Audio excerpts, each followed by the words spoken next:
जय श्री राधे कृष्णा। जेपी भारद्वाज ब्रजवासी चैनल में आप सभी का स्वागत है। मैं जेपी भारद्वाज ब्रजवासी माता बहनों एवं सभी भाई बंधुओं का स्वागत करता हूं।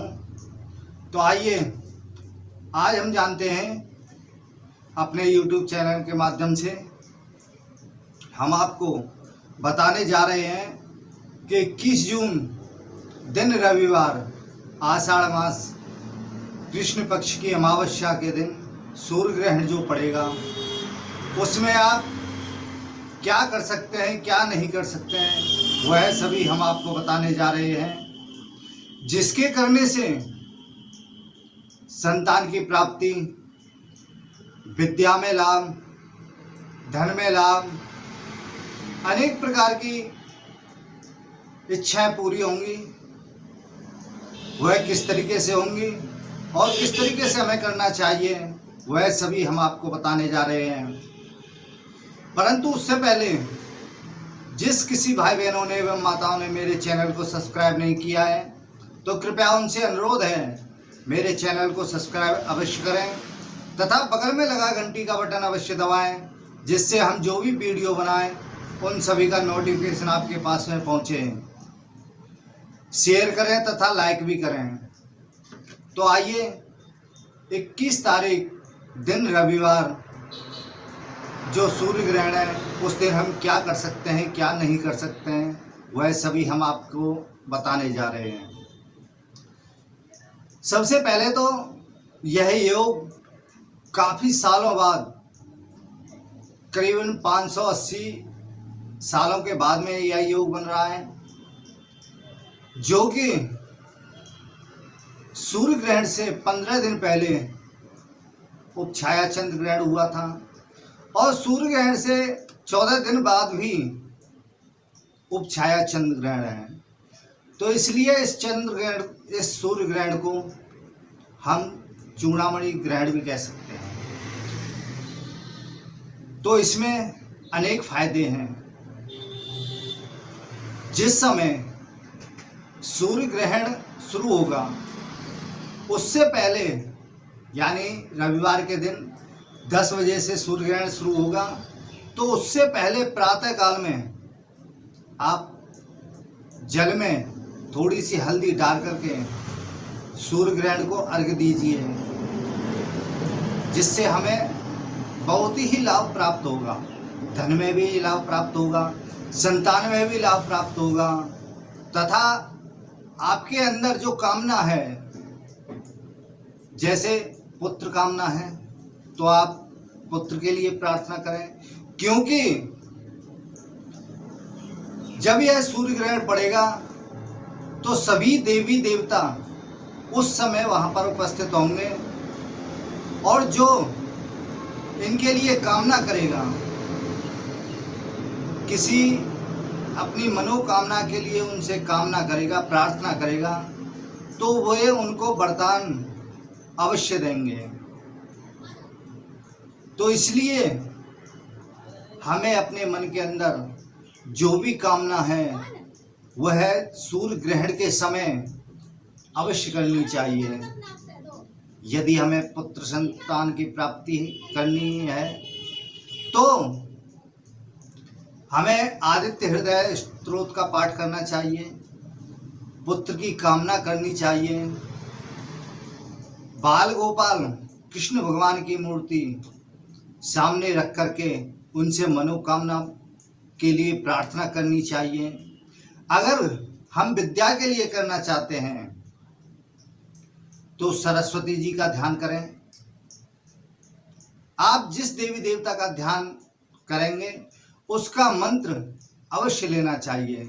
और सबसे पहले मुख्य बात यह है कि सबसे पहले आप अपने इष्ट देव का ध्यान करिए।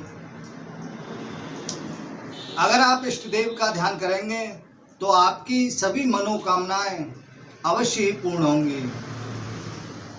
परंतु ध्यान रहे 21 जून को जो सूर्य ग्रहण पड़ने वाला है उससे पहले दिन शनिवार के दिन आप तुलसी का पत्र घर में तोड़कर रखिए और कोई भी तीर्थ स्थल का जल आपके घर में होना अवश्य चाहिए, क्योंकि तीर्थ स्थल का जल रहने से आपके घर के अंदर जो नकारात्मक शक्ति का प्रवेश होगा, जो सूर्य ग्रहण पर नकारात्मक शक्ति आएगी, उसका आपके घर के अंदर प्रवेश नहीं होगा। तो इसलिए तीर्थ स्थल का, चाहे जमुना जी हो, चाहे गंगा जी हो या गंगोत्री हो, जो भी हो, उनका जल घर के अंदर अवश्य रहना चाहिए, जिससे नकारात्मक शक्ति का प्रवेश न हो। क्योंकि जब ग्रहण पड़ता है तो कुछ नकारात्मक शक्ति हमारे घर के अंदर प्रवेश कर जाती है, जिससे हमारे घर में हर एक तरह की विघ्न बाधाएं उत्पन्न हो जाती हैं। गृह क्लेश, धन की हानि इत्यादि प्रत्येक तरह की हानि होती है। तो इसलिए, और जो तुलसी का पत्र तोड़कर रखा है, उसे आप खाने पीने की चीज़ों में रखिए, जिससे ग्रहण का दुष्प्रभाव उन पर ना पड़े। अब हम जानते हैं, जैसे विद्या के लिए हमें सरस्वती जी का पूजन अवश्य करना चाहिए। यदि हम किसी भी मंत्र का जप करना चाहते हैं या कोई साधना करना चाहते हैं, तो सूर्य ग्रहण के समय यह बहुत अच्छा रहता है। चाहे सूर्य ग्रहण हो या चंद्र ग्रहण हो, इस समय में अगर कोई भी साधना करते हैं तो वह अवश्य ही सिद्ध होती है और बहुत जल्दी ही उसका हमें फल प्राप्त होता है। तो इसलिए ग्रहण बहुत ही मान्य होता है। इन सभी कार्यों में अगर हम धन के लिए प्रार्थना करना चाहते हैं तो माता लक्ष्मी जी का ध्यान करें, उनके किसी भी मंत्र का आप जाप करें, परंतु ध्यान रहे जप करते समय घी का दीपक अवश्य जलाएं और एक लोटा में यानी ताम्र पात्र में जल भर करके रखें। उसमें एक तांबे की चम्मच होनी चाहिए। अगर किसी के घर में ताम्र पात्र नहीं है तो स्टील का बर्तन भी ले सकते हैं, और उसमें जल भर करके हाथ में 3 बार जल लीजिए, उससे आचमन कीजिए। आचमन करने के पश्चात में आप हाथ धोइए, फिर आप संकल्प कीजिए। सबसे पहले तो 3 बार विष्णु विष्णु कह करके, और जो अपने कामना के लिए हम कर रहे हैं, जैसे हम कर रहे हैं संतान प्राप्ति के लिए, तो बाल गोपाल का ध्यान करिए, भगवान कृष्ण का ध्यान करिए, और संतान प्राप्ति के लिए आप अपनी मनोकामना कीजिए और कहिए कि हे प्रभु, हे बाल गोपाल, हे कृष्ण भगवान, आपकी कृपा मुझ पर सदा बनी रहे। मेरे यहाँ संतान नहीं है या पुत्र नहीं है, या मुझे एक पुत्र की प्राप्ति चाहिए, मैं आपका आह्वान करता हूँ। इस तरीके से आप अपनी मनोकामना कीजिए तो आपकी मनोकामना अवश्य ही पूर्ण होगी। क्योंकि ग्रहण में किया हुआ मंत्र का जाप अक्षय फल प्राप्त कराता है, उससे बहुत ही लाभ प्राप्त होता है। और किसी भी दिन अगर हम करते हैं किसी मंत्र का जाप, तो हमें मान के चलिए 31,000 जाप करना है, तो उसको फल हमें काफ़ी देर पश्चात मिलेगा। लेकिन ग्रहण के समय में किया हुआ मंत्र का जाप आप अगर 1100 बार करेंगे तो आपको उसका 11,000 का फल प्राप्त होगा और अतिशीघ्र ही होगा।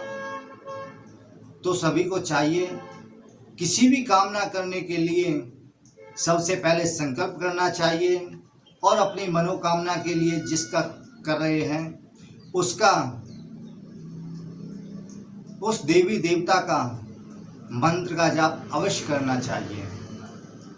और उसकी हो सके तो आप फोटो भी सामने रख सकते हैं, मूर्ति है तो मूर्ति भी रख सकते हैं, लेकिन उस दिन मंदिर के पट नहीं खुलेंगे।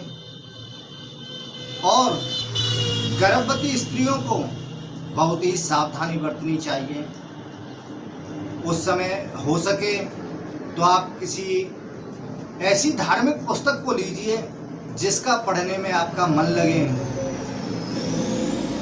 उस पुस्तक को आप पढ़िए, चाहे वह रामायण हो या सुंदरकांड हो या गोपाल सहस्त्रनाम का पाठ हो।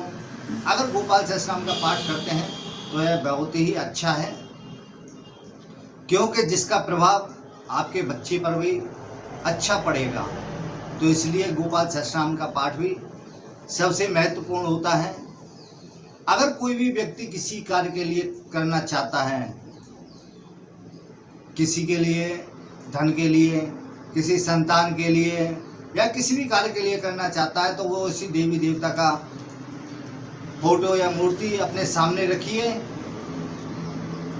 और उसके मंत्र का जाप अवश्य करिए। परंतु सबसे पहले इष्ट देव का ध्यान अवश्य करना चाहिए। और इस ग्रहण में